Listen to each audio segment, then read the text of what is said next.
اعوذ باللہ من الشیطان اللعین الرجیم بسم اللہ الرحمن الرحیم۔ ناظرین کرام السلام علیکم ورحمۃ اللہ وبرکاتہ۔ مسائل زندگی میں آپ کا استقبال ہے۔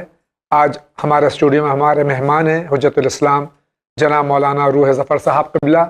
ہم ان کا استقبال کرتے ہیں امام جمعہ و جماعت خوجہ جامع مسجد حضرت عباس علیہ السلام اسٹریٹ ممبئی۔ ہم آپ کی جانب سے اپنی جانب سے ان کا استقبال کرتے ہیں۔ آغا السلام علیکم ورحمۃ اللہ۔ علیکم السلام ورحمۃ اللہ۔ انشاءاللہ مزاج بخیر آگا۔ الحمدللہ، شکر ہے خدا کا۔ اگر آپ کی اجازت تو پروگرام بسم شروع اللہ، کرتے ہیں۔ بسم اللہ۔ دیکھتے ہیں یہ سوال کہاں سے ہے، کس شہر سے؟ السلام علیکم، میرا نام محمد حسن علی ہے، میں میلبرن آسٹریلیا سے بات کر رہا ہوں۔ میرا سوال یہ ہے کہ ہم جب ٹریول پہ جاتے ہیں گاڑی پہ، جیسے 200 کلومیٹر 300 کلومیٹر نارمل ڈرائیو ہوتی ہے ویک میں، تو نماز قصر کتنے کلومیٹر کے بعد ہو جاتی ہے میلبرن شہر سے؟ پلیز نماز کے لیے بتا دیجیے، اور اگر روزے کی حالت میں ہے تو روزہ کب قصر ہوتا ہے؟ یہ میرا سوال تھا۔ Thank you. میلبرن آسٹریلیا سے ہمارے بھائی سوال کر رہے ہیں کہ یہ 200-300 کلومیٹر اگر سفر کرتے ہیں تو ان کی نماز کہاں سے قصر ہوگی اور روزہ کب قصر ہوگا؟ یہ شریعت میں جو حد ترخص بیان کیا گیا ہے، شہر کی حد، جی تو اب میلبورن کی جو حد ہو، چیک پوسٹ جو ناکہ ہو، جو بھی کہا جائے، چیک پوسٹ جو بھی، وہ حد ہوگی، ایک معین ہوگا، لکھا رہتا ہے ابھی تو وہاں سے شروع ہونے کے بعد سفر آپ کا شروع ہوگا۔ 44 کلومیٹر گزر گئے آپ تو پھر آپ اگر 44 کلومیٹر آنا جانا ہے صرف جی تو بھی، اور ورنہ 44 کلومیٹر سے جب آگے بڑھ گئے جی تو نماز قصر ہو جائے گی۔ البتہ حد ترخص سے جب آگے نکلیں تو نیت اگر 44 کلومیٹر سے زیادہ کے سفر کی ہے تو حد ترخص کے بعد ہی سے نماز قصر ہوگی۔ روزہ بھی اسی طریقے سے، البتہ زوال کے بعد اگر اپنے گھر سے نکل رہا ہے انسان تو روزہ اس دن کا قصر نہیں ہوگا۔ بہت بہت شکریہ، آگے بڑھتے ہیں۔ میں حیدر بول رہا ہوں ضلع غازی آباد سے۔ ہماری بستی میں جو ہے جیسے کہ ظہرین کے وقت مجلس ہوتی ہیں اکثر، تو اس میں لیٹ ہو جاتا ہے کافی، مطلب جو اذان کا وقت مقرر ہے اس کے بعد نہیں ہوتی ہے اذان، جیسے کہ 12:30 بجے ہوتی ہے، لیکن جب عیسیٰ وغیرہ کی مجلس ہوتی ہے تو وہ تقریباً 1 پون بج جاتا ہے۔ اب اس میں کچھ لوگ تو کہتے ہیں کہ وقت پر ہی اذان ہونی چاہیے، لیکن کچھ حضرات یہ کہتے ہیں کہ بھائی مجلس کا احترام ضروری ہے، جب لیٹ ہو ہی گیا ہے تو اس میں کوئی حرج نہیں، اور اگر کوئی اذان کہہ دیتا ہے بیچ میں تو اعتراض بھی ہوتا ہے۔ بھائی کا سوال ہے کہ اگر صبح کے وقت، دوپہر کے وقت، زوال سے پہلے مجلس شروع ہوئی اور مجلس میں تھوڑی تاخیر ہو گئی اور نماز کا اذان کا مسجد میں جو وقت ہے وہ تقریباً 1 بجے اگر ہے، تو وہاں اذان اگر تھوڑی لیٹ ہو جائے اور مجلس جاری رہے تو اس سلسلے میں شریعت کیا حکم دیتی ہے؟ ٹھیک ہے، اول وقت نماز پڑھنے کا ثواب اور حکم الگ ہے، اور بہرحال جماعت کے لیے اگر کچھ دیر تاخیر کر دی جائے کہ لوگ جمع ہو جائیں تو اس کے لیے تاخیر کرنے میں کوئی حرج نہیں ہے۔ لہذا کوشش یہی کرنا چاہیے کہ مجلس ایسے وقت پر ختم کر دی جائے جب اذان کا وقت ہونے والا ہو۔ جی اتفاقاً 2-4 منٹ 10 منٹ 15 منٹ اگر تاخیر بھی ہو گئی اور اس کے بعد جماعت سے نماز ہو سکتی ہے، کوئی مسئلہ نہیں ہے۔ تاخیر نماز مجلس ختم ہونے کے بعد فوراً نماز جماعت اگر ہو رہی ہے تو اس میں کوئی حرج نہیں ہے، لیکن بہتر یہی ہے کہ ہم سب کو کوشش یہی کرنا چاہیے کہ اول وقت نماز پڑھنے کی کوشش کریں، اور اس کے لیے ظاہر ہے کہ جب سب اکٹھا ہیں، کوئی مجلس محفل کوئی پروگرام رکھ رہے ہیں ہم، تو اس کے لیے بھی جو ہم انتظام کریں ایسا ہی کریں کہ اذان کے وقت پر اس کو ختم کر دیں اور پھر نماز جماعت ہو جائے، اور اگر ضروری ہے تو نماز کے بعد شروع کرا دیں اور اس کو آگے بڑھا دیں۔ بہت بہت شکریہ۔ اگلا سوال۔ میں بنگلور سے بات کر رہا ہوں، اسٹیٹ کرناٹکا سے، اور میری ایک سوال ہے، کوشچن یہ ہے میرا کہ میں ڈیلی آیت الکرسی پڑھ کے رات میں سوتا ہوں، پھر بھی مجھے جو ہے عجیب عجیب سے سپنے آتے ہیں، تو مجھے اس کا حل بتا دیجیے تو مہربانی۔ بنگلور سے بھائی سوال کر رہے ہیں، شب میں آیت الکرسی پڑھ کے سونے کے بعد میں بھی ان کو برے خواب آتے ہیں، دیکھیے برے خواب آنا اور یہ سب چیزیں اس وقت ہوتی ہیں جب انسان کے خیالات کچھ ہوتے ہیں تو وہی ذہن میں آتے ہیں. کوشش یہ کیجئے کہ انشاءاللہ وضو کر کے سوئیے. آیت الکرسی بھی پڑھتے ہیں، بہت اچھا ہے. وضو کر کے سوئیے آپ، اور وضو کے بعد جب آپ سو رہے ہیں تو کوشش یہی کیجئے کہ آپ سونے سے پہلے اپنے سارے خیالات جو ہیں ان کو دور کیجئے، پھر سوئیے، تاکہ آپ کے ذہن میں جو خیالات دن بھر چلا کرتے ہیں وہ واپس ذہن میں سونے کے بعد نہ آئیں. اور آیت الکرسی ہے بہترین ذریعہ ہے. قرآن کی اگر قرآن پڑھنا آتا ہے تو الحمدللہ، نہیں آتا ہے تو سیکھ لیں الحمدللہ. 50 آیتیں پڑھ کے سوئیے آپ، اس کے بعد پھر انشاءاللہ آپ کو اطمینان سکون سے نیند آئے گی، اور اس طریقے کے خیالات اور خواب بھی آپ کے ذہن میں نہیں آئیں گے انشاءاللہ. اگلا سائل کیا کہتا ہے؟ میرا نام جلیل خان ہے اور میں کرناٹک گلبرگہ بنگلور سے بات کر رہا ہوں.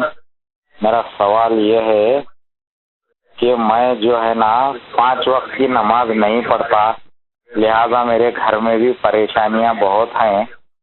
وہ حساب سے فجر کی نماز بھی چھوٹتی ہے میری، تو مجھے بتائیے یہ پریشانیاں وغیرہ کیسا دور ہو سکتے ہیں. پہلی بات تو یہ خاص طور آپ سے اور تمام ناظرین سے کہ جب آپ کا ٹیلی فون لگ جائے برائے مہربانی ٹی وی سیٹ میوٹ کر دیں، پیچھے کے ڈسٹربنس کو آپ ختم کرنے کی کوشش کیجئے تاکہ واضح طور سے آپ کا سوال ہم تک پہنچے اور ہم علماء کی خدمت میں پیش کر سکیں. بہرحال ان کے سوال میں خود ان کا جواب ہے کہ یہ پابندی سے نماز نہیں پڑھتے اور جو ہے پریشانیاں ان کے گھر میں ہیں. خود جیسا کہ انہوں نے کہا پابندی سے نماز پڑھیں، اور اس کے بعد پھر خود دیکھیں کہ پریشانیاں دور ہوتی ہیں یا نہیں. جب خدا کی عبادت ہم خدا کو توجہ کے ساتھ نہیں بلائیں گے، عبادت نہیں کریں گے اس کی، تو پھر ہم کیسے یہ توقع رکھتے ہیں اور ہمیں یہ انتظار ہے کہ ہماری مشکلات دور ہو جائیں گی، ہماری پریشانی دور ہو جائیں گی. نہیں، دن بھر میں 5 نماز کہا گیا ہے، 3 وقت آپ جا کے ادا کر لیجئے. تھوڑی دیر کا وقت جائے گا. اس کے بعد آپ دیکھیے انشاءاللہ پابندی سے آپ نماز پڑھیے، دعا کیجئے، آپ کی ساری مشکلات بلائیں دور ہو جائیں گی انشاءاللہ العزیز. اگلے سائل کا سوال لیتے ہیں.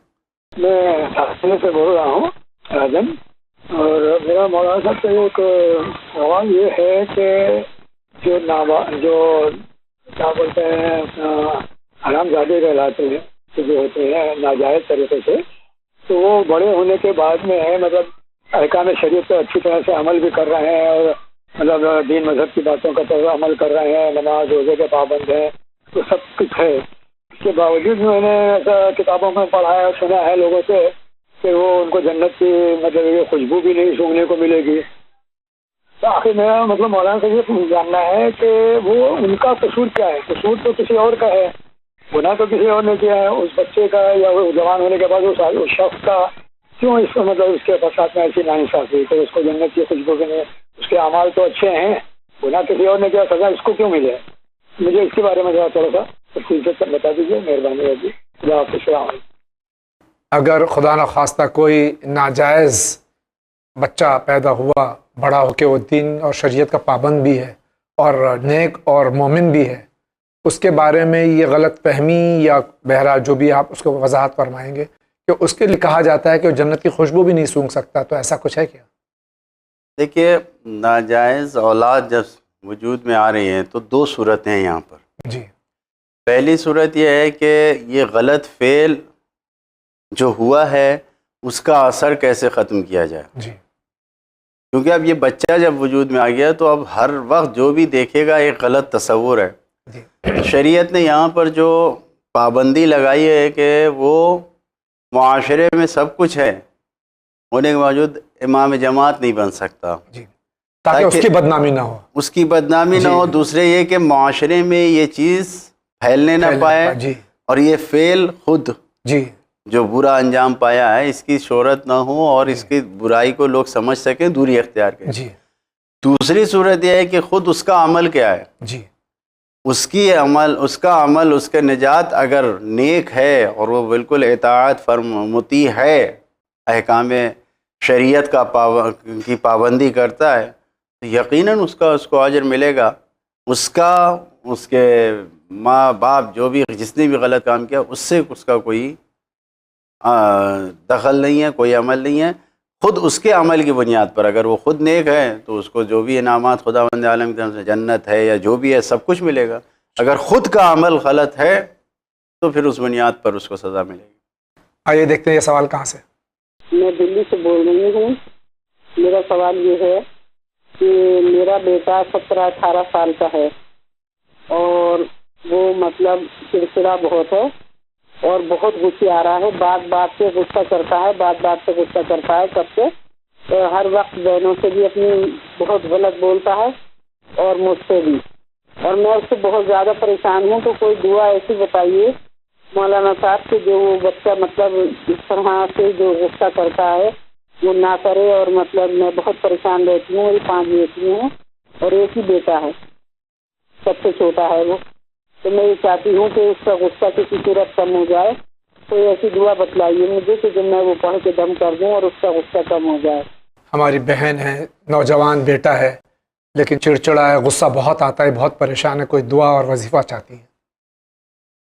سب سے پہلے تو اس بات پر توجہ دیں کہ غصہ کیوں آتا ہے، غصہ آنے کی وجہ کو دیکھیں اور اس وجہ کو ختم کرنے کی کوشش کریں، اور یقیناً خدا نخواستہ دیوانہ یا کم عقل تو نہیں ہے جیسا کہ کہہ رہی ہیں، اگر بے عقل ہے، دیوانہ ہے تو اس کی بات ہی الگ ہے، جی، لیکن اگر عقل والا ہے تو ظاہر ہے کہ 17-18 سال کی عمر ایسی نہیں ہے کہ ناپختہ ہو، تو جو اس کی خواہش ہے، جو اس کے جائز مطالبے ہیں اس کو پورا کرنے کی کوشش کریں، پہلی بات یہ ہے۔ دوسرے، ماں کی دعا بچوں کے حق میں قبول ہوتی ہے، خود دعا کریں، اور تیسرے چوتھے امام سے ہمارے 4 رکعت نماز بیان ہوئی ہے، اس کو والدین پڑھیں، باپ پڑھیں، ماں پڑھیں، اور اس کے بعد دعا کریں، یقیناً بچے کی اصلاح ہوگی اور بچے کی مشکل ختم ہوگی۔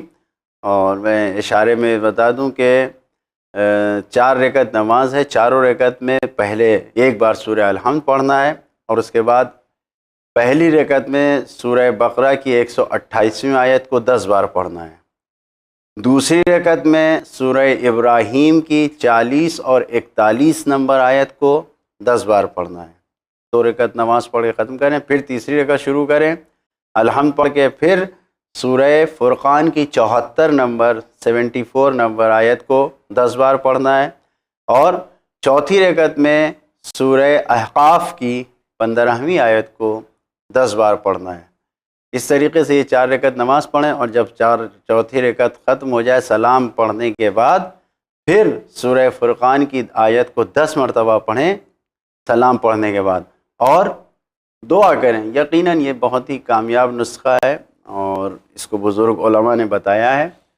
انشاءاللہ جو بھی ناظرین دیکھ رہے ہیں اور اپنے بچوں کے لیے خاص کر سے اپنے بیٹے کے لیے پریشان ہیں، مشکلات میں ہیں، اس نماز کو یادداشت کر لیں، اس کو پڑھیں اور یقیناً اس کا فائدہ حاصل ہوگا۔ بہت بہت شکریہ آقا، آگے بڑھتے ہیں۔ میں شمبل نور سرائے سے رفت بول رہی ہوں۔ میرا سوال یہ ہے کہ میں انمیرڈ ہوں اور میں حج پہ جانا چاہتی ہوں قافلے والوں کے ساتھ، تو کیا میرا حج ہو سکتا ہے یا کوئی محرم ہو تبھی میرا حج ہوگا؟ اچھا، مولانا اور جاوید بھائی کو میرا سلام عرض ہو۔ اچھا، خدا حافظ۔ یہ شریعت فقہ جعفریہ میں تو نہیں ہے کہ نامحرم کے بغیر کنواری عورت جو ہے وہ نہیں جا سکتی، لیکن ملک کا جس ملک میں حج ہوتا ہے وہاں قانون ہے، تو یہاں سے اگر جانا چاہتی ہیں جا سکتی ہیں۔ اگر جانے کا راستہ مل رہا ہے کسی بھی طریقے سے تو بالکل جا سکتی ہیں، ایسا فقہ جعفری میں کوئی حکم نہیں ہے، آپ بالکل آرام سے جائیے اگر آپ کو جانے کو مل رہا ہے۔ بہت بہت شکریہ، آگے بڑھتے ہیں۔ جی، میں چھتیس گڑھ سے جسپور سے بول رہا ہوں، اور میرا یہ سوال ہے کہ اللہ اکبر پہلے بول کے پھر نیت باندھ کے آدمی نماز پڑھے تو وہ نماز ہوگی یا اللہ اکبر کے ساتھ ہی نیت باندھی جائے؟ اور دوسرا مسئلہ یہ ہے کہ اکثر ہم امام صاحب کو دیکھتے ہیں کہ پہلے رکوع میں چلے جاتے ہیں، اس کے بعد اللہ اکبر کہتے ہیں، یا پہلے سجدے میں چلے جاتے ہیں اس کے بعد اللہ اکبر کہتے ہیں، یا ساتھ میں رکوع میں جائیں اس وقت اللہ اکبر کہیں۔ ہمارے بھائی کے ایک سوال میں 2 سوال ہیں۔ پہلا تو یہ کہ پہلے نیت ہے یا پہلے تکبیرۃ الاحرام ہے؟ پہلے نیت ہے، پھر تکبیرۃ الاحرام ہے، اور یہ واجب رکن ہے، جی اور اس میں ترتیب بھی ضروری ہے۔ جی پہلے نیت، پھر تکبیرۃ الاحرام. اگر تکبیرۃ الاحرام کہہ کے انسان نیت کر رہا ہے تو نماز صحیح نہیں ہے، باطل ہے. دوسرا سوال ان کا یہ ہے کہ جب امام بقول ان کے کہ رکوع میں جانے کے بعد وہ جب اٹھتے ہیں جب تکبیر کہتے ہیں یا سجدے میں جانے کے بعد تکبیر کہتے ہیں؟ نہیں معلوم. بہرحال امام جماعت خود اپنا وظیفہ جانتا ہے، ورنہ وہ امام جماعت نہ ہوتا یا اس کو امامت کے لیے کھڑا نہ کیا گیا ہوتا اگر اس کو اتنے چھوٹے مسائل نہ معلوم ہو. لیکن تکبیر کہنا بین نماز واجب نہیں ہے، مستحب عمل ہے. ممکن ہے کہ امام جماعت اس نیت سے کہ یہ مستحب ہے، واجب نہیں ہے، وہ اٹھتے ہوئے بھی اللہ اکبر کہہ رہا ہو، بیٹھتے ہوئے بھی اللہ اکبر کہہ رہا ہو، لیکن جو واجب عمل ہے وہ اسے حرکت کی حالت میں نہیں کہہ سکتا. لیکن اللہ اکبر کو اس نے نیت یہ کہ استحبابی عمل ہے، لہٰذا کہا جا سکتا ہے اگر انسان، ورنہ اگر نماز کے جز اور رکن کو حرکت کی حالت میں سے جو ہے وہ نہیں پڑھا جا سکتا. ٹھہرا ہونا چاہیے، اطمینان سے ہونا چاہیے. بہت بہت شکریہ. آگے بڑھتے ہیں. میرا سوال یہ ہے کہ حضرت عباس علمداد علیہ السلام کا مرتبہ کیا ہے، آپ یہ بتائیں. آپ اس کو ذرا اچھے سے واضح کریں کہ قاضی ابوالفضل عباس علیہ السلام کا اسٹیٹس کیا ہے، یہ بتائیں. سرکار وفا حضرت ابوالفضل عباس علیہ السلام کا مرتبہ، اللہ اکبر.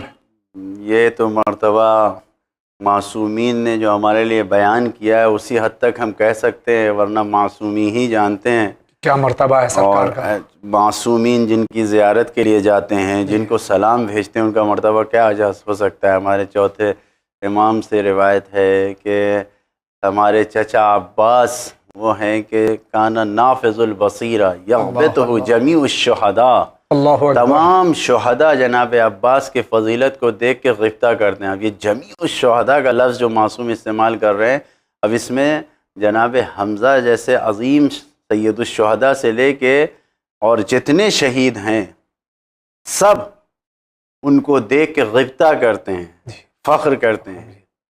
تو یہ ان کے فضائل اور نافذ البصیرہ معرفت اور کمالات علمی جو سرکار وفا کی ہے واضح ہے جس طریقے سے. اور سب سے اہم چیز جو ہمارے لیے پیغام ہے سرکار وفا کے عمل سے وہ یہ ہے کہ آپ دیکھیے کہ کس طریقے سے سرکار وفا مطیع اور اطاعت گزار ہیں اپنے امام کی. بے شک. پوری زندگی میں کسی ایک لمحے پر کہیں پر ایسا نہیں آیا ہے کہ جہاں پر انہوں نے کوئی سوال زبان سے یا اپنے عمل سے کیا ہو کہ آقا کیوں. سبحان اللہ. ہر جگہ جو کہا گیا چشم اور بالکل اطاعت کی منزل میں رہیں. یہ معرفت امام جو ان کے عمل سے ہمیں مل رہی ہے، لہٰذا سرکار وفا کے اس عمل کو ہمیں دیکھنا چاہیے اور دیکھنا چاہیے کہ کس مرتبے پہ ہوں. اللہ اکبر. اسی کے ساتھ آگے بڑھتے ہیں. میرا نام محمد عمران ہے سر، میں چھندواڑہ ضلع سے بول رہا ہوں. اور سر میرا سوال یہ ہے کہ میرے پاس میں 3.5 لاکھ روپے ہیں اگر، اور ان 3.5 لاکھ روپے کو میرا دوست بولتا ہے کہ میں تم مجھے دے دو اور میں تم کو مہینے کا 20,000 روپے دوں گا. تو کیا 3.5 روپے وہ 3.5 لاکھ روپے اس کو دینا مناسب ہے، یا اس سے جو مجھے وہ 20,000 روپے دے گا وہ لینا جائز ہے یا نہیں؟ میں اس سوال کو مختصر کر دوں کہ ایک اماؤنٹ، فکس اماؤنٹ میں نے کسی کو دی ہے اور مجھے مہینے کا فکس اماؤنٹ ایز پروفٹ دے رہا ہے، تو کیا یہ جائز ہے؟ نہیں، جائز نہیں ہے. اماؤنٹ فکس دینا صحیح ہے، لیکن پروفٹ جو دے رہا ہے وہ فکس نہیں ہونا چاہیے. جی. جس کام میں بھی اس میں شیئر ہونا چاہیے، پرسنٹیج ہونا چاہیے، تب صحیح ہے. جی. مثال کے طور پر 1 لاکھ روپے دے رہا ہے اور وہ کہہ رہا ہے کہ میں اس سے کام کروں گا اور پرسنٹیج میں جو فائدہ جو ہے وہ 10,000 روپے کا ہوگا، تو یہ نہیں کہہ سکتے 5,000 تمہارا 5,000 ہمارا. نہیں، جتنا فائدہ ہوگا 50-50 یا 60-40 جی. جیسا بھی ہے. فکس اماؤنٹ نہیں لیا جا سکتا، پرسنٹیج فکس کیا جا سکتا ہے. اور اگر اس کا نقصان ہو جائے تو نقصان میں بھی نقصان اور فائدے دونوں میں ان کو شریک ہونا چاہیے. جی. بہت بہت شکریہ. اسی کے ساتھ آگے بڑھتے ہیں. ہلو، ڈیڈیا پڑا سے بول رہا ہوں. میرا سوال ہے، ہم کو میری عورت اس کی مائکے بیٹی ہے، میرے کو حج میں جانے کا ہے، تو ہم کیا جا سکتے ہیں کہ نہیں؟ اور میرا بات چیت چالو ہے، فون پہ بات بھی کر رہا ہے، سب کچھ ہے، لیکن وہ آتی نہیں یہاں پہ، تو میں کیا کروں؟ یہ ان کی بیوی ناراض ہو کے میکے چلی گئی ہیں، یہ کسی کام سے اجمیر جانا چاہتے ہیں تو کیا جا سکتے ہیں؟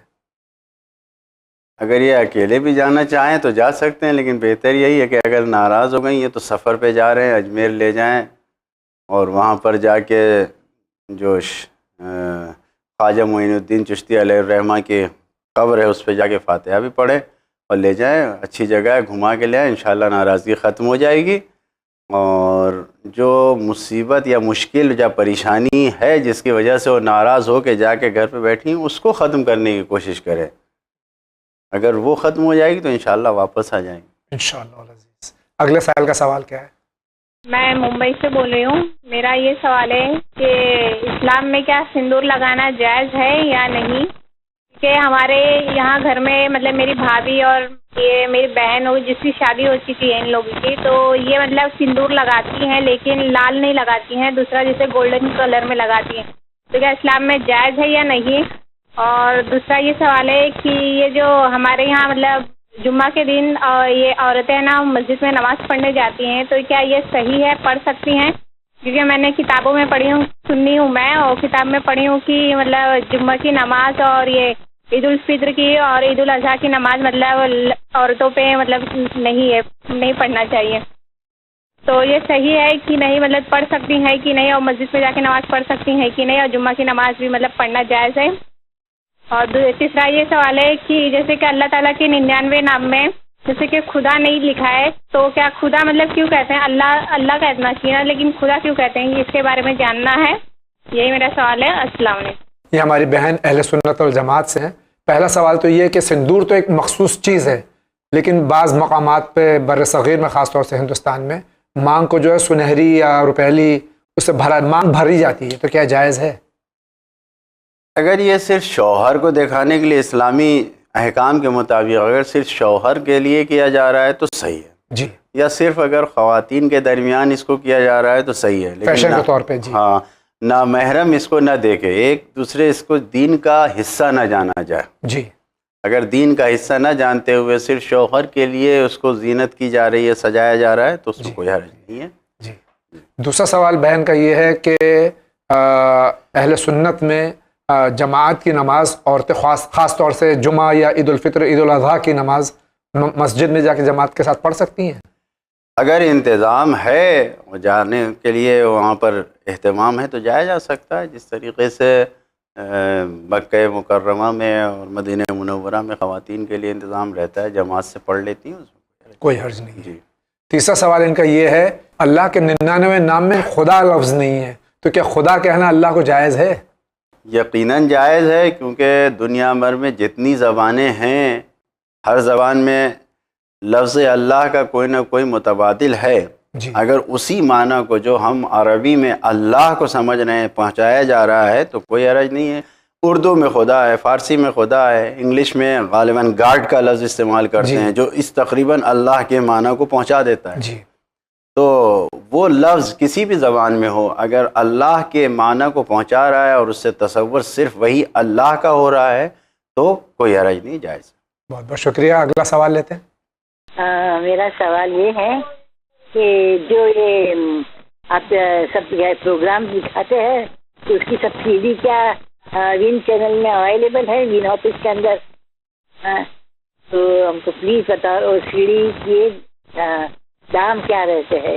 ہم کوئی بھی ایک سبجیکٹ پہ سی ڈی لے، اس کا کیا دام رہتا ہے؟ پلیز مجھے بتائیں، اور آپ کو، جاوید بھائی کو، مولانا کو، سارے وین والوں کو ہماری بہت بہت سلام دعائیں۔ ہم دعا کرتے ہیں اللہ وین چینل کو سلامت رکھے اور ایسے ہی ہم کو اللہ نیک توفیق دے۔ شکریہ۔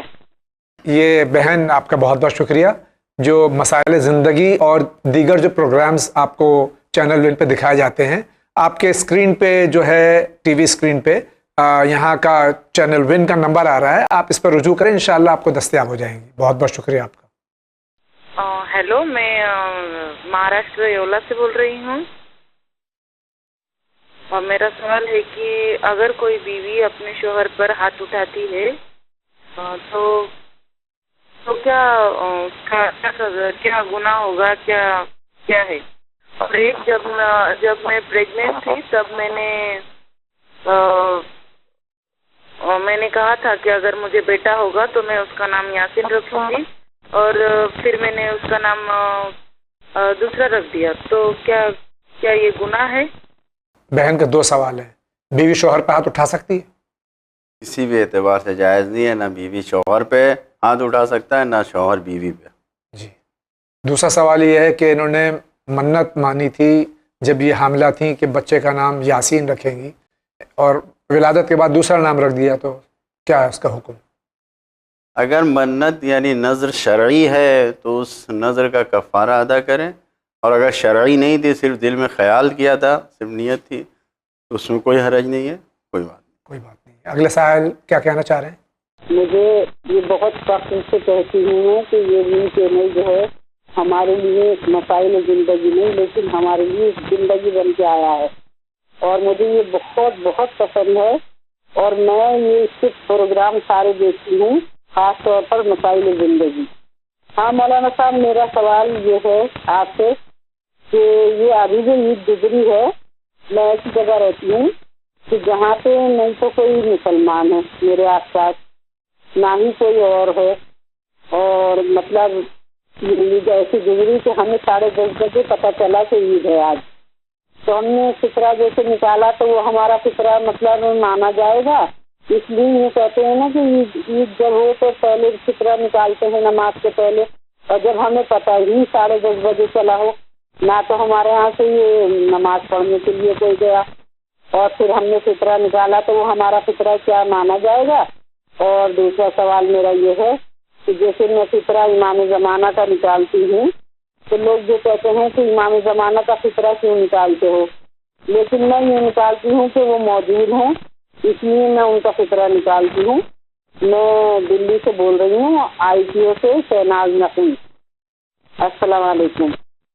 بہن جہاں رہتی ہیں وہاں کوئی مستحق فطرہ نہیں ہے، فطرہ نکالا ہے، نکال چکی ہیں، تو اس کو ادا کس طرح کریں؟ کوئی مسئلہ نہیں ہے، اگر فی الوقت نہیں ہے فوری طور پر اور نہیں پہنچا سکتی اس وقت، جی، تو بعد میں پہنچا دیں کسی بھی طریقے سے، جی، مستحق مل جائیں گے۔ دلی میں تو ناممکن نہیں ہے کہیں پہ بھی، اور عید کی خبر نہ ملنے سے اور دیر ہونے سے کوئی، جیسے ہی خبر ملے اسی وقت فطرہ نکال دیں، اور نماز عید سے پہلے تک واجب ہے، ظہر سے پہلے تک، لیکن اگر انسان بھول جا رہا ہے یا کسی بھی وجہ سے نہیں نکال پا رہا ہے تو جب یاد آئے، جس وقت یاد آئے اس وقت فطرہ نکال دے، صحیح ہے۔ دوسرا سوال بہن کا یہ ہے کہ یہ امام زمانہ عجل اللہ تعالیٰ فرجہ شریف کا فطرہ نکالتی ہیں، لوگوں نے منع کیا کہ ان کا فطرہ کیوں نکالتی ہیں؟ بہت اچھا ہے، ہم اپنی فیملی اور اپنے گھر کی ایک فرد سمجھتے ہیں امام کو اپنے، جی، کم سے کم اپنی زندگی میں ہم اس بات کو تو سمجھتے ہیں کہ جیسے ہمارے گھر میں ہمارے والدین موجود ہیں، وہ ہماری زندگی کا، ہمارے گھر کا حصہ، ویسے ہی ہمارا امام بھی ہماری زندگی کا حصہ ہے، ہمارے گھر کی فرد ہیں۔ فطرہ نکالنے میں کوئی حرج نہیں ہے، بالکل نکالیں، اور نکالنا چاہیے، اور اسی بہانے کم سے کم ہمیشہ انسان کو یہ خیال تو رہے گا کہ ہم اپنے امام کے ساتھ رہیں، جی، ان کے سائے میں ہیں۔ بے شک، بہت بہت شکریہ۔ فرمائیے آپ کیا کہتے ہیں؟ میں ممبئی سے بول رہی ہوں کاشی کا، مجھے وظیفہ بتائیے کہ شادی کے لیے، شادی ہو جائے جلدی کے لیے وظیفہ بتائیے۔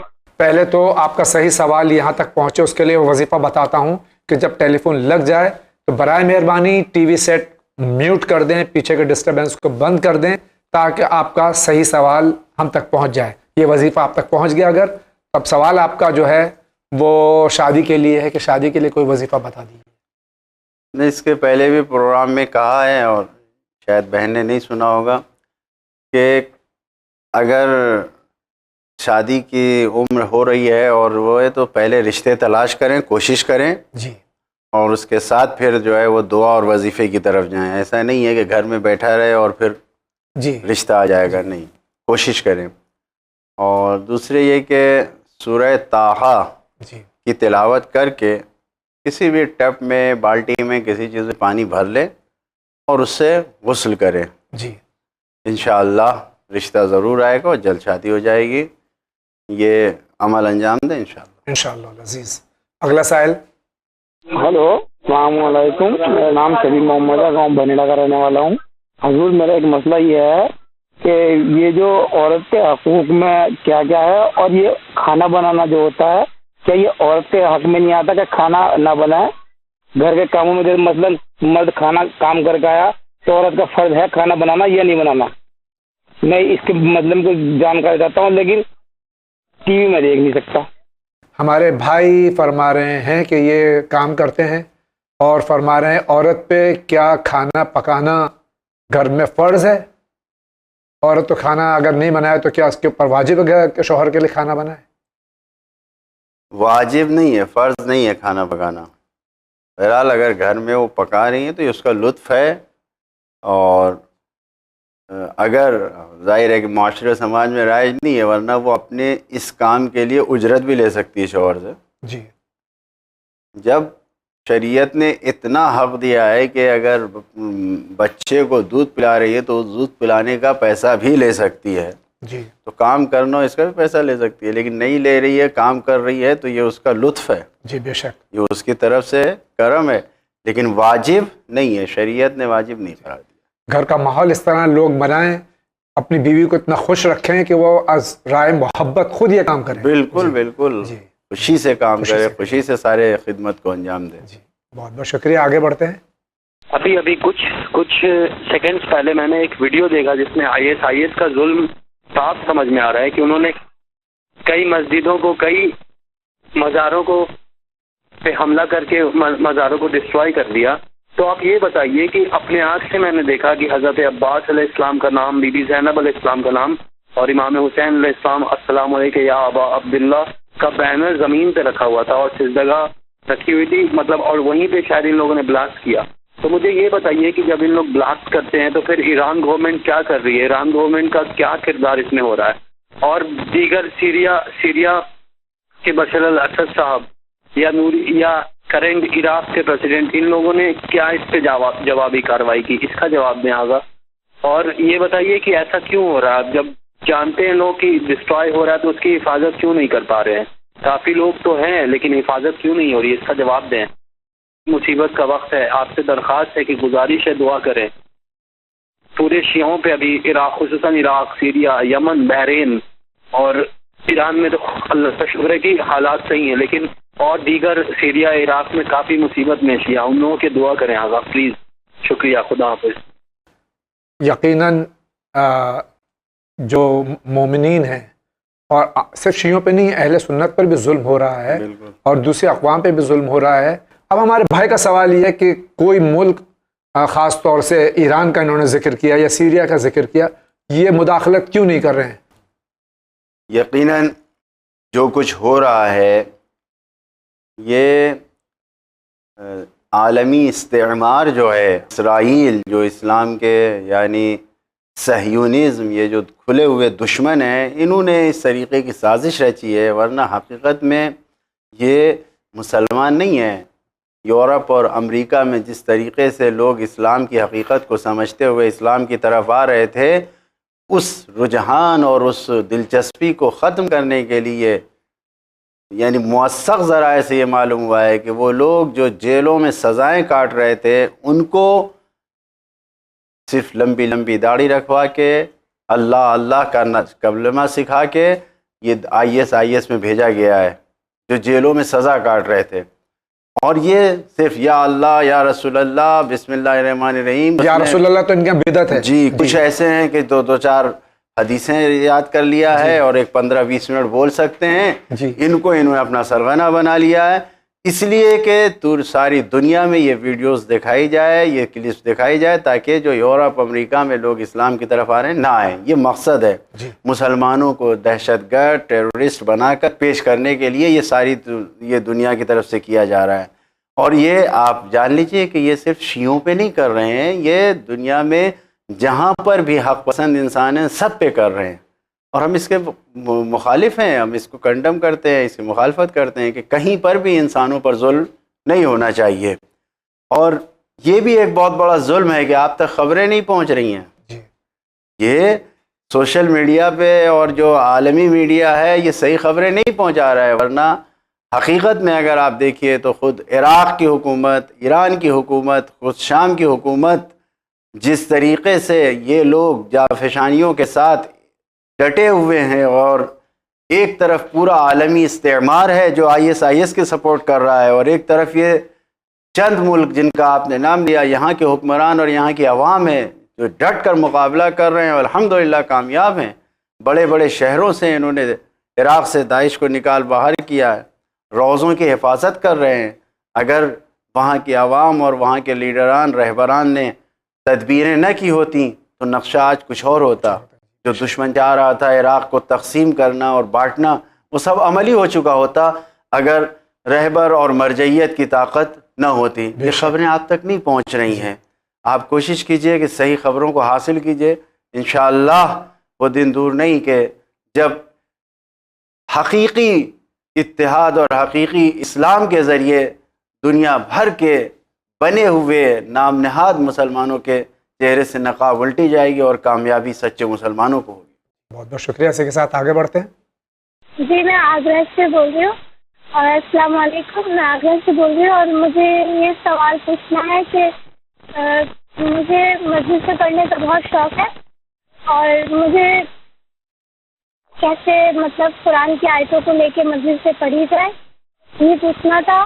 اور دوسرا سوال یہ ہے کہ اہل بیت کے نزدیک ہونے کا، شہزادی کے نزدیک ہونے کا جو مطلب ان کا قرب حاصل کرنے کا جو ذریعہ ہے وہ بہتر سے بہتر ذریعہ بتایا جائے جس سے کہ ہم اہل بیت کے نزدیک ہو سکیں. یقیناً بچی کے پیش نظر سرکار ختم مرتبہ صلی اللہ علیہ وسلم کی متفق حدیث جو حدیث الثقلین ہے وہ پیش نظر ہے، اس لیے قرآن اور اہل بیت سے یہ متمسک ہونا چاہتی ہیں اور غریب ہونا چاہتی ہیں. الحمدللہ یہ مجلس پڑھنے کی آرزو اور اس طریقے سے تمنا رکھنا بہت اچھی بات ہے. خدا ان کو اور اس بچی کو زیادہ سے زیادہ کامیابی دے. قرآن کی آیتوں کو سب سے پہلے قرآن کی آیتوں کو یاد کریں جتنا ہو سکے، جو یاد ہو سکتی ہیں اس کے ترجمے ٹرانسلیشن کو یاد کریں، خود غور و فکر کریں اور تفسیروں کو دیکھیں. جو آسان تفسیر سمجھ سکتی ہیں آپ اس تفسیر کو دیکھیے اور اس کے بعد اس کو اپنے الفاظ میں بیان کیجئے. اس طریقے سے قرآن کی آیتوں سے آپ مجلس پڑھنا سیکھ سکتی ہیں. اہل بیت سے قریب ہونے کے لیے بہترین طریقہ یہی ہے کہ جو اہل بیت کی تعلیمات ہیں، جو انہوں نے میسیج اور پیغام دیے ہیں، اس کی ہم اطاعت کریں. کیونکہ روایت میں ہے کہ اگر ہم ان سے قریب ہونا چاہتے ہیں تو ہمیں ان کی پیروی کرنا ہوگا، ان کی اطاعت کرنا ہوگا، ان کی باتوں کو ماننا ہوگا. اس کے ذریعے سے ہم شہزادی سے بھی قریب ہو سکتے ہیں اور اہل بیت اطہار علیہ السلام سے بھی قریب ہو سکتے ہیں. بہت بہت شکریہ. آگے بڑھتے ہیں. میں ضیاء عباس زیدی بات کر رہا ہوں لکھنؤ سے. پہلے میں وین ٹی وی کو بہت بہت کانگریچولیٹ کرنا چاہوں گا، مبارکباد دینا چاہوں گا. Very very nice program. میرا کوشچن یہ ہے کہ ہمارا گھر میں کیا ہے کہ ہمارا جو باتھ روم ہے اس کے بالکل بغل میں ہمارا امام باڑہ بنا ہوا ہے.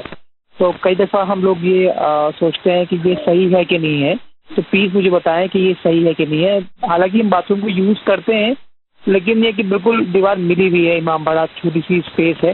تو پلیز مجھے بتائیں. Thank you. ان کے گھر میں لکھنؤ میں جو ان کا امام باڑہ ہے، امام بارگاہ جس کو کہتے ہیں، اس سے بالکل متصل جو ہے وہ باتھ روم ہے. تو کیا یہ صحیح ہے؟ کوئی حرج نہیں ہے. اگر پاکیزہ یعنی جگہ رکھنی ہے تو اس کی رطوبت اس کی تری نہ آئے، باقی کوئی حرج نہیں ہے. بیچ میں دیوار کا فاصلہ ہے اور یہ بہت بڑا فاصلہ ہے. بہت بہت شکریہ. آگے بڑھتے ہیں. میں گوہر عباس ویسٹ بنگال آسنسول سے بول رہا ہوں.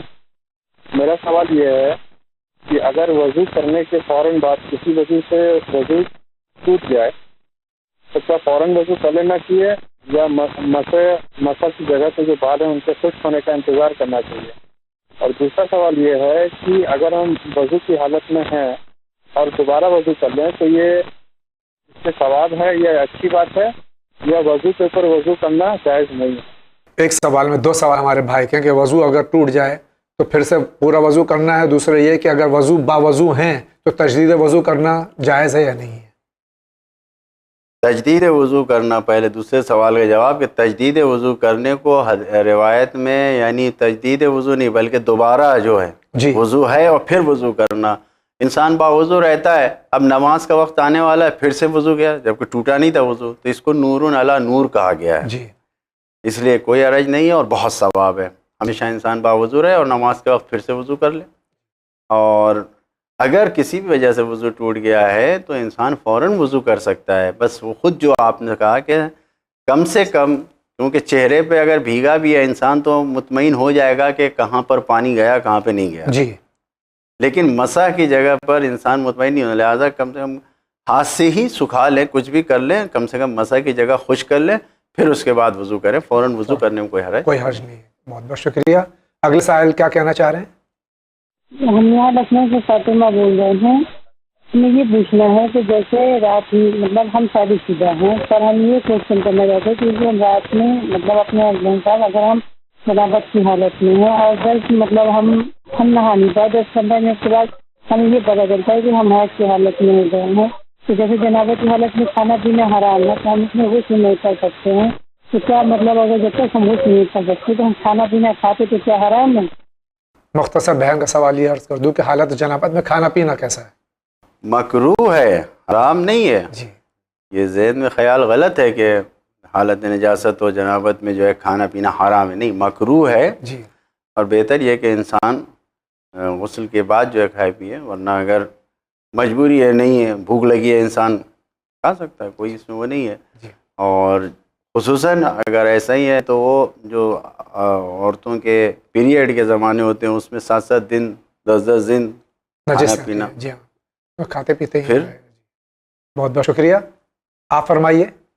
میرا نام افتخار علی، میں کشمیر سے بول رہا ہوں. میرا سوال مولانا صاحب سے یہ ہے کہ ہمارے یہاں ایک گاؤں میں 2 مسجدیں ہیں جو صرف آدھے کلومیٹر کے فاصلے پہ ہے. دونوں مسجدوں میں نماز جمعہ ادا کیا جا رہا ہے. آپ جناب سے گزارش ہے کہ اس کا کیا حکم ہے، کیا وہاں پہ نماز پڑھ سکتے ہیں ہم نماز جمعہ؟ باقی السلام. ایک مقام پہ آدھے کلومیٹر کے فاصلے پہ 2 جمعے ہو رہے ہیں. مذہب اہل بیت میں صحیح نہیں ہے. 5 کلومیٹر کا فاصلہ ضروری ہے. 5.5 تقریباً 5.5 کلومیٹر تقریباً فاصلہ ضروری ہے 2 جمعہ میں. جی. اور اگر ہو رہا ہے تو جو شرائط بیان کیے گئے ہیں کہ جو پہلے شروع ہو جائے وہ صحیح ہے. اگر دونوں ایک ساتھ شروع ہو رہے ہیں تو دونوں جمعہ صحیح نہیں ہے، دونوں سمجھ نہیں ہے. اگر اصلاح ہو سکتی ہے، اگر وہاں کے مومنین سن رہے ہیں تو اصلاح کریں. بہت زیادہ اگر یہی چاہتے ہیں تو ایک ہفتے اس جمعہ مسجد میں، دوسرے ہفتے اس مسجد میں، دونوں جگہ الگ ایک ہفتہ بریک کر کے نماز پڑھوا لیں. یہ رائے حل میں بتا رہا ہوں. جی. اور اگر نہیں عمل کرنا ہے تو کم سے کم مومنین نماز جمعہ میں شرکت تو کریں، پڑھیں، لیکن نماز جمعہ کے بجائے نماز جمعہ کیونکہ صحیح نہیں ہے لہٰذا ظہر بھی واجب کی نیت سے ادا کریں. جی. ظہر کے لیے کافی نہیں ہے. جی. لیکن یہ انانیت اور یہ ختم کریں کیونکہ یہ ایک مومن کی نشانی شریعت کے خلاف عمل کر رہے ہیں. اور ظاہر ہے کہ اس میں صرف گناہ ہے، شیطانی عمل ہے، اس میں کوئی قبول نہیں ہے، کوئی قربت اللہ نہیں ہے کہ اللہ سے قریب. بہت بہت شکریہ. آگے بڑھتے ہیں. ہمارا نام منیر باشا ہے، شہر آرکاٹ ہے، تمل ناڈو سے. یہاں عبادت ہو جاتی ہے جنت کے لالچ سے، مگر جنت وقت کے حقدار حسین بی فاطمہ زہرا انہوں کون کر کو بھی معلوم نہیں، اس کا نام لیتے بھی نہیں، اس کا نام لینے کی کوشش بھی نہیں کرتے. ان کی جنت کہاں تک پوری ہوئیں گی، جنت کی لالچ کہاں تک ہوئیں گی یا نہیں، معلوم کرائیے. جہاں ان حضرات کو نہیں مانا جاتا ان کے لیے کیا ہے؟ ظاہر ہے کہ یہ مالک جنت ہیں، سردار جنت ہیں. اور دنیا میں جب انسان کہیں کا مالک و سردار ہوتا ہے تو جو اس کو نہیں مانتا ہے اس کو جگہ نہیں دیتا ہے. تو جنت جیسی ملکیت ہے، جو مالک ہے، جو سردار ہے، آخر کیسے اس تک جنت تک پہنچیں گے بغیر مالک و سردار کو راضی کیے ہوئے؟ اہل بیت اطہار سے محبت کرنا، ان کی باتوں پر اطاعت کرنا، اس کے ساتھ ساتھ اللہ کی عبادت کرنا. جب دونوں ساتھ میں ہوگا کہ اللہ کی عبادت اور اہل بیت کی اطاعت، تو انسان سعادت مند ہے، کامیاب ہے، اور انشاءاللہ جنت اس کو انعام میں ضرور ملے گی. انشاءاللہ عزیز. آگے بڑھتے ہیں. میں پٹنہ پاٹلی پترا سے بول رہی ہوں، اور میرا سوال یہ ہے کہ کیا میں کسی طرح کا بھی غسل کروں، کیا اس میں وضو کرنا لازمی ہے؟ آپ ہمیں بتائیں پلیز. خدا حافظ. شکریہ. یہ ہماری بہن سوال کر رہی ہیں کہ ہر غسل کے بعد کیا وضو کرنا ضروری ہے؟ نہیں، اگر واجب غسل ہے تو اس کے بعد وضو نہیں کرنا چاہیے. اور حضرت آیت اللہ العظمیٰ سیستانی نے مستحب غسل کے بعد بھی کہا ہے وضو کرنے کی ضرورت نہیں ہے. تقریباً 27 قسم کے غسل توضیح مسائل میں بیان کیے ہیں جو مستحب ہیں، اس کے بعد وضو کی ضرورت نہیں ہے. ہاں اگر ایسے ہی روزانہ انسان نہا رہا ہے تو اس کے بعد وضو کرنا ضروری ہے. شکریہ، آگے بڑھتے ہیں. جی میں اختر مہدی اعظم گڑھ سے بول رہا ہوں. میں یہ جاننا چاہتا ہوں کہ عقیقے کا گوشت جس نے کروایا ہے عقیقہ، وہ اس کے جس بچے کا ہو رہا ہے اس کے ماں باپ خود کیوں نہیں کھا سکتے یا اس کے فیملی ممبر کیوں نہیں کھا سکتے؟ سارا گوشت بانٹ دیتے ہیں جبکہ وہ اس میں سے نہیں کھا سکتا. السلام علیکم. عقیقے کا گوشت ماں باپ کیوں نہیں کھا سکتے بچے کے؟ شریعت نے اس میں کوئی مصلحت رکھی ہے؟ روایتوں میں یہی کہا گیا ہے کہ صرف ماں اور باپ. جی ہمارے یہاں جو ہے معاشرے میں کہہ دیا جاتا ہے کہ نانا نانی دادا دادی کچھ نہیں، صرف ماں اور باپ کو نہیں کھانا ہے اور باقی سب کھا سکتے ہیں. اور ظاہر ہے کہ شاید اس کی مصلحت یہ میں دیکھا نہیں، شاید یہ وجہ ہو کہ ایک طرح کا یہ صدقہ ہے، جی اگرچہ صدقہ نہیں ہے، جی یعنی تقریباً اس جیسا ہے، تو ماں باپ نہ کھائیں، باقی سب کھا سکتے ہیں، کوئی حرج نہیں ہے. شریعت نے منع کیا اس لیے. بہت بہت شکریہ. آپ فرمائیے، آپ کیا کہتے ہیں؟ میں ممبئی سے بات کر رہا ہوں. ایکچولی میں ہوٹل لائن میں کام کرتا ہوں، بٹ میرا جو جاب کا جو رول جو ہے، ہمارے ادھر بیئر بھی سرو ہوتا ہے، دارو بھی سرو ہوتی ہے، تو اس جگہ پہ میں نماز پڑھ سکتے ہیں؟ یہ ایسی جگہ ہمارے نوجوان کام کرتے ہیں جہاں شراب وغیرہ سرو ہوتی ہے، تو وہاں نماز پڑھ سکتے ہیں؟ سب سے پہلے تو نماز پڑھنے کی بات الگ ہے. ایسی جگہ پر جہاں پر شراب دی جا رہی ہو یا شراب بیچی جا رہی ہو وہاں پر کام کرنا صحیح نہیں ہے. جی یہ گناہ کے لیے تعاون کرنا ہے، مدد کرنا ہے، اور اس کی کمائی حرام ہے. اور دوسرے یہ کہ نماز پڑھنے کے لیے نماز کی جگہ اگر پاک ہے تو کوئی حرج نہیں ہے. کتنا ٹنو شراب رکھی رہے بغل میں، آپ کھڑے ہو کے پاک جگہ پہ نماز پڑھ رہے ہیں تو کوئی حرج نہیں. بہت بہت شکریہ، آگے بڑھتے ہیں. السلام علیکم، میں دہلی سے بول رہی ہوں. میرا سوال یہ ہے کہ معراج روحانی ہوگا یا جسمانی؟ خدا حافظ. معراج کو جو ہے وہ جسمانی مانتے ہیں. کچھ مسالک ایسے ہیں اسلام میں جو کہ روحانی مانتے ہیں. حقیقت کیا ہے؟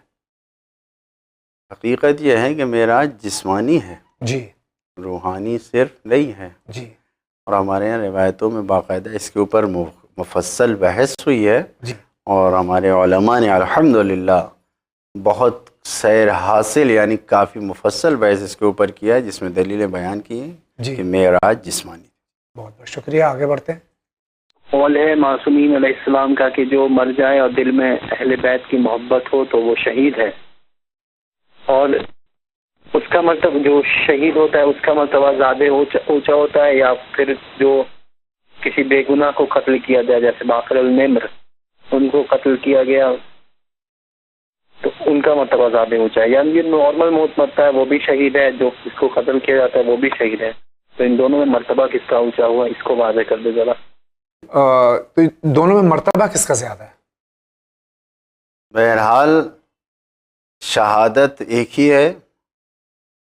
بستر پر انسان محبت اہل بیت میں مر جائے تو اس کا درجہ شہید جیسا ہے، لیکن جو خود میدان جنگ میں شہید ہو رہا ہے، جس کو شہید کیا جا رہا ہے، اس کا درجہ زیادہ ہے. جی ثواب کسی عمل کے لیے ہونا اور ہے، اور خود وہ عمل، مثال کے طور پر کہا جاتا ہے کہ اگر فلاں کام کیا تو 70 حج کا ثواب ہے. جی ایک انسان جو 70 حج کر رہا ہے جی اس کی منزل الگ ہے، جی اور 70 حج کا ثواب پانا الگ ہے.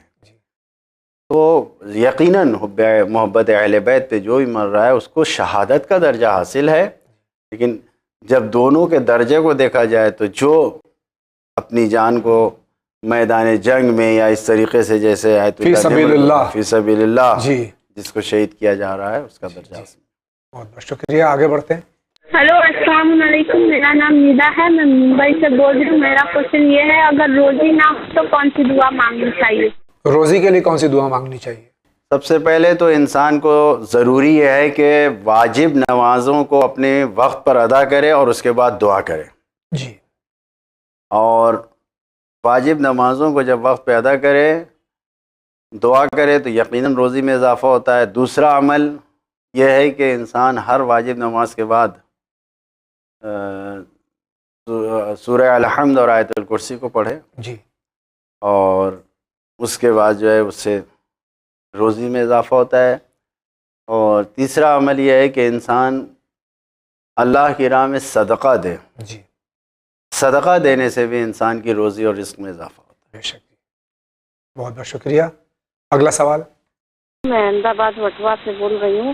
میرا کوشچن یہ ہے کہ میرے وہاں بس مہینے کی اتنی پگار آتی ہے کہ خرچ چل جاتا ہے. اب اس میں ہم خمس کس طریقے سے نکالیں؟ آپ ضرور بتائیے خمس کیسے نکالیں، کب نکالیں اور کس طریقے سے نکالیں، کیونکہ بس اتنی پگار آتی ہے کہ گھر خرچ چلتا ہے اور کچھ بچت کچھ بھی نہیں ہے. تو اس میں آپ بتائیے. آمدنی مختصر ہے، اس سلسلے میں خمس کا کیا حکم ہے؟ دیکھیے جو سالانہ بچت ہے اس پر خمس ہے. جی. آپ ایک دن معین کر لیجئے، مثال کے طور پر 15 شعبان. جی. اب 15 شعبان مثال کے طور پر کوئی ایک تاریخ معین کر لی، اس دن آپ کے پاس جو بچت ہے اس کا 5واں حصہ نکالنا ہے. جی.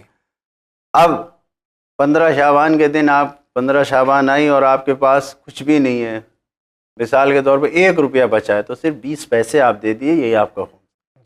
خداوند عالم یقیناً آپ کی آمدنی اور آپ کے رزق میں برکتیں دے گا انشاءاللہ. آپ اس نیت سے تاریخ معین کر لیجئے اور خمس کی نیت سے چاہے وہ ایک ہی پیسہ کیوں نہ ہو اس کو ادا کیجئے انشاءاللہ. ناظرین کرام، اسی کے ساتھ جا رہے ہیں ایک بریک پہ، اور جب بریک کے بعد انشاءاللہ آپ کی خدمت میں حاضر ہوں گے تو واٹس ایپ کے ذریعے جو ٹیکسٹ میسیجز ہیں وہ سوالات آقا کی خدمت میں پیش کریں گے.